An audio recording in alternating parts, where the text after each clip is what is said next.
नमस्कार दोस्तों, आप में से जितने लोग स्टॉक मार्केट को ट्रैक करते हैं आपको पता होगा निफ्टी सेंसेक्स इस समय ऑल टाइम हाई पर चल रहा है और इसको लेकर आरबीआई के द्वारा अब वार्निंग दी जा रही है। आरबीआई ने अपने लेटेस्ट एनुअल रिपोर्ट के अंदर जो 2020-21 का एनुअल रिपोर्ट है इसको लेकर वार्निंग दी है और इसका जो समरी है वो तो मैंने ऑलरेडी बना दिया है। इसमें क्या क्या इंपॉर्टेंट चीजें बोली गई हैं, जीडीपी, इन्फ्लेशन, सारी चीज के ऊपर मैंने ये जो व्यू है वो कल के वीडियो में बता दिया था। लेकिन आज आप देख सकते हो यहां पर एनुअल रिपोर्ट के अंदर ये भी बोला गया है there is bubble in stock. तो यहां पर एग्जैक्टली क्यों यहां पर बबल की बात कही जा रही है, क्या रीजंस बताए गए हैं आरबीआई के द्वारा, आगे फ्यूचर का सिनेरियो क्या हो सकता है, एक्सपर्ट्स का क्या मानना है, इन सब के बारे में मैं आपको इस वीडियो के अंदर बताने वाला हूं। चलिए आगे बढ़ते हैं। अगर आप यूपीएससी की तैयारी कर रहे हैं तो इसके बारे में सारी जानकारी आपको हमारे डिस्क्रिप्शन में मिल जाएगी, वहां से आप हमारे ऐप को भी डाउनलोड कर सकते हैं। एग्जैक्टली हुआ क्या है, रिजर्व बैंक ऑफ इंडिया को लगता है कि जो स्टॉक मार्केट में जो प्राइसेस हैं, जो शेयर्स के प्राइसेस हैं वो एक तरह से धीरे धीरे बबल के तौर पर बन रहे हैं। मतलब कि जिस प्रकार से रिकॉर्ड हाई लेवल पर चल रहा है इस समय स्टॉक मार्केट, वो क्लियरली दिखाता है कि इस समय बबल बिल्ड हो रहा है। बबल क्या होता है कि एक तरह का खोखला होता है, बाहर से लगता है कि सब कुछ बढ़िया है, अच्छा है, बड़ा है, लेकिन जब एक्चुअल में बबल टूटता है तो उसमें हमें दिखता है कि ये तो खोखला था, कुछ भी नहीं था। तो इसी को लेकर वार्निंग दी जा रही है। जो सेंसेक्स अगर आप देखोगे पिछले एक साल में मार्च 2020 में जब अपने लोएस्ट स्तर पर आ गया था, मतलब काफी नीचे आ गया था, वहां से 100% का जंप ऑलरेडी देखने को मिला है। यहां पर आप पिछले 5 साल का देख सकते हो। 2020 में जब मार्च में लॉकडाउन के जस्ट पहले आपको याद होगा यहां पर ये गिर गया था, काफी नीचे आ गया था और उसके बाद से आप देखिए ये करीब 25-26 हजार के आसपास था, if I am not wrong, right. तो यहां पर से ये 51-52,000 को अब यहां पर आ गया है, मतलब ऑल टाइम हाई पर इस समय चल रहा है। जिसको लेकर आरबीआई का यह कहना है कि इतना बड़ा जो हमें गेन देखने को मिला है, इसमें जो बढ़ोतरी हुई है उसका कई रीजंस हैं। जैसे कि यहां पर मॉनेटरी और फिस्कल स्टिमुलस, मॉनेटरी स्टिमुलस कौन देता है, ये तो आरबीआई देती है, सेंट्रल बैंक देती है। फिस्कल स्टिमुलस कौन देता है, ये गवर्नमेंट देती है। तो जिस प्रकार से गवर्नमेंट के द्वारा पंप इन किया गया है, पैसा मार्केट में थ्रो किया गया है और जो मॉनेटरी पॉलिसी की मदद से यहां पर आरबीआई ने लिक्विडिटी बढ़ाई है, इन सब की वजह से कारण है कि ये काफी हद तक जो पैसा है वो मार्केट के अंदर डाइवर्ट हो गया होगा और जब भी मार्केट के अंदर डाइवर्ट होगा मतलब डिमांड बढ़ेगी और जो स्टॉक के प्राइसेस हैं वो इसी तरह से बढ़ते हैं। जब डिमांड बढ़ती है तो यहां पर स्टॉक के प्राइसेस भी हमें देखने को मिल रहे हैं। इसके अलावा आरबीआई ने कहा कि जो पॉजिटिव न्यूज आ रही थी वैक्सीनेशन को लेकर, इसकी वजह से भी स्टॉक मार्केट बढ़ते जा रहा था, प्लस साथ में जो अनसर्टेनिटी बनी हुई थी यूएस इलेक्शंस में ये अब खत्म हो गई है और जो बाइडेन बन गए और उसके बाद से आप देखोगे जो बाइडेन के बनने के बाद और ज्यादा स्टॉक मार्केट जो है वो तेजी से बढ़ता जा रहा है। तो यहां पर एग्जैक्टली आरबीआई कहना क्या चाह रहा है, आरबीआई ने बेसिकली ये कहा है कि जो गैप है एसेट प्राइस और इकोनॉमिक रिकवरी में, उसमें काफी ज्यादा स्ट्रेच हो चुका है। मतलब कि हम कब कहते हैं कि स्टॉक मार्केट बढ़ेगा, जब इकोनॉमी अच्छी कर रही है, जब इकोनॉमी बढ़ने वाली है, जब इकोनॉमी में जो जीडीपी के फिगर्स होते हैं वो अच्छे आ रहे हैं, तो तभी तो यहां पर एसेट के प्राइसेस बढ़ेंगे, तभी तो यहां पर बिजनेसेस का सेल बढ़ेगा, कंजम्पशन बढ़ेगा तो बिजनेस और प्रोड्यूस करेंगे, तभी बढ़ने चाहिए शेयर के प्राइस। लेकिन इन दोनों में आपको काफी वाइड गैप देखने को मिलेगा। मतलब जिस प्रकार से शेयर्स के प्राइसेस बढ़ रहे हैं उतना सेम हिसाब से जो इकोनॉमिक रिकवरी है, इकोनॉमिक एक्टिविटी है वो नहीं हो रही है। तो ये जो गैप है दोनों के बीच में, इसको लेकर कंसर्न आरबीआई ने दिखाया है और ये सब कुछ अपने एनुअल रिपोर्ट के अंदर बोला गया है। और यहां पर आप देख सकते हो आरबीआई ने क्लियरली कहा कि जब जीडीपी के अंदर 8% का कॉन्ट्रैक्शन हो रहा है और यहां पर दूसरी तरफ जो शेयर्स के प्राइसेस हैं, मार्केट है वो बढ़ते जा रहा है, तो definitely it poses the risk of bubble. और ये क्लियर शब्दों में कहा है, कहीं यहां पर किसी प्रकार से मिक्सअप करने की कोशिश नहीं की गई है। तो ये एक काफी चेतावनी भरा संकेत हो सकता है जितने भी लोग स्टॉक मार्केट में निवेश कर रहे हैं। फर्दर आरबीआई ने ये कहा कि ये जो बढ़ा है ना स्टॉक के इंडेक्सेस हमें बढ़ते हुए देखने को मिल रहे हैं, ये मेनली ड्राइव हुआ है बिकॉज ऑफ मनी सप्लाई। और मनी सप्लाई मैंने आपको बता दिया, आरबीआई की तरफ से जो लिक्विडिटी वगैरह है वो प्रोवाइड किया गया काफी बड़ी मात्रा में। आपने सुना होगा 20 लाख करोड़ का पैकेज, ऑल्दो ये डायरेक्टली पैकेज नहीं है 20 लाख करोड़ का, लेकिन स्टिल आप कह सकते हो काफी हद तक पैसे पंप इन करने की कोशिश की गई है। इसके अलावा जो एफपीआई इन्वेस्टमेंट है, बाहर के देशों से जो इन्वेस्टमेंट आया है भारत के अंदर, इसका भी एक बहुत इंपॉर्टेंट रोल है। एफडीआई, एफपीआई आपने देखा होगा बड़ी मात्रा में आ रहे थे।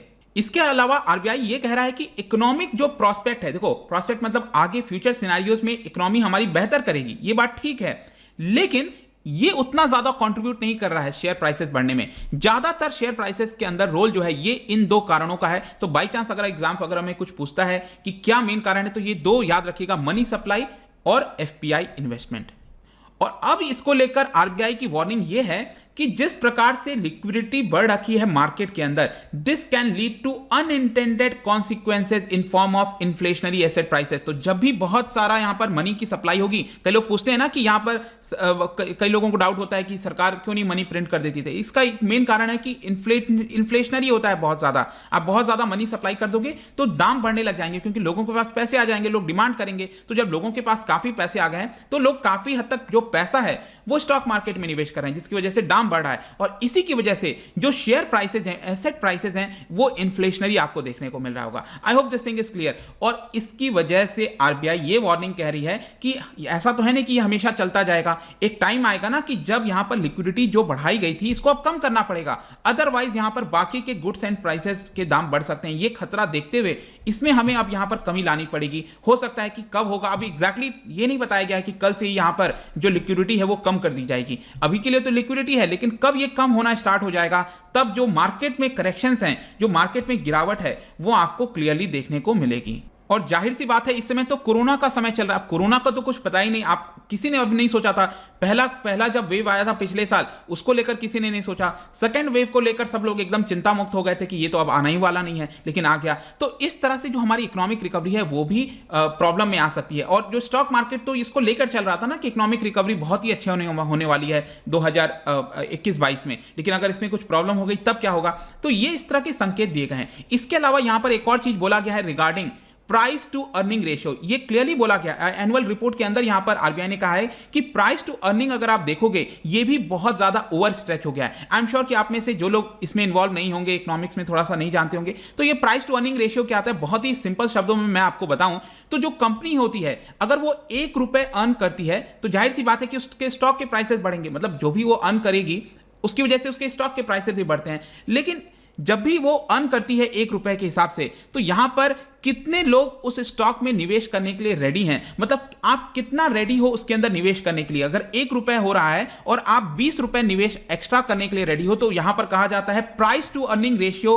20, तो 20 हो जाता है प्राइस टू अर्निंग रेशियो। जब भी आप निवेश वगैरह करो किसी भी कंपनी के सामने, आप जैसे रिलायंस हो गया, आप टाइप करके सर्च कर लेना रिलायंस पीई रेशियो, तो वहां पर आपको आ जाएगा। वैसे ही आप निफ्टी हो गया, जो इंडेक्स होता है निफ्टी 50 शेयर्स का जो एवरेज प्राइस होता है, वेटेज एवरेज प्राइस, वहां पर आप देखोगे तो उनका भी निफ्टी आई थिंक इस समय शायद 28-29, यहां पर मैं आपको दिखा भी देता हूं। ये आप पिछले 20 वर्षों का देख सकते हो कि निफ्टी का पीई रेशियो क्या है। और ज्यादातर आप देखो यहां पर पूरा अगर आप देखोगे ना तो पीई रेशियो 20, मैक्सिमम 20-25 तक चला जाता है। 25 जाने के बाद तो ऐसा लगता है कि ओवर स्ट्रेच हो गया है, अब मार्केट नीचे आएगा। ये क्लियर साइन होते हैं यहां पर। लेकिन अभी पिछले आप एक वर्ष में देखो, आप देखो 31, 32, 33, 34, 37 इतना चला गया था, 40 तक आपको देखने को मिलेगा। और अभी आई थिंक शायद ये 28 के आसपास चल रहा होगा, if I am not wrong, right, 28, 29।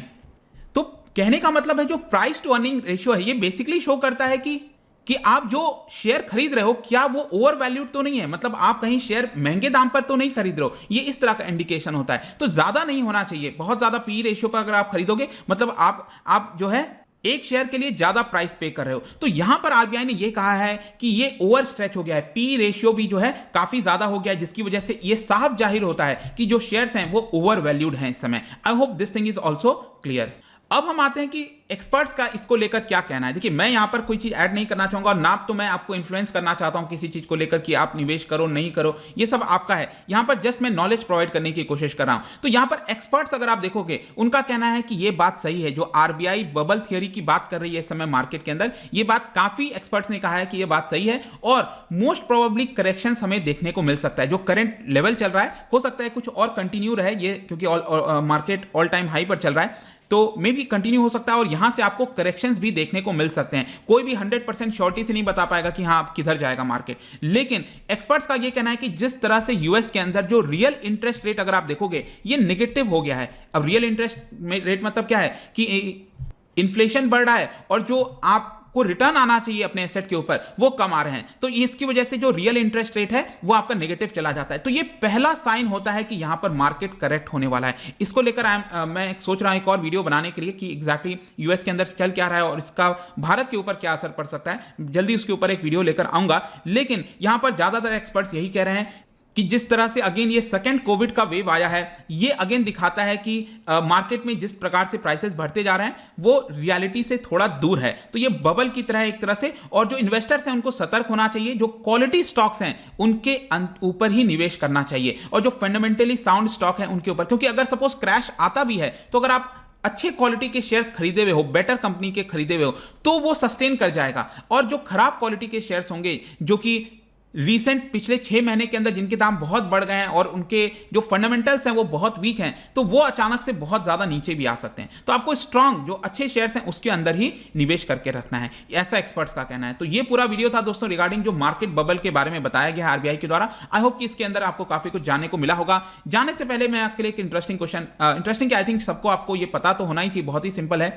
Y would a company need to issue a stock? कोई भी कंपनी स्टॉक शेयर्स क्यों इशू करती है? और इसके कई कारण हो सकते हैं, लेकिन आपको बेस्ट पॉसिबल आंसर चुनना है। इसका जो राइट आंसर है आपको पता ही है, मेरे इंस्टाग्राम पर तो मिलेगा ही।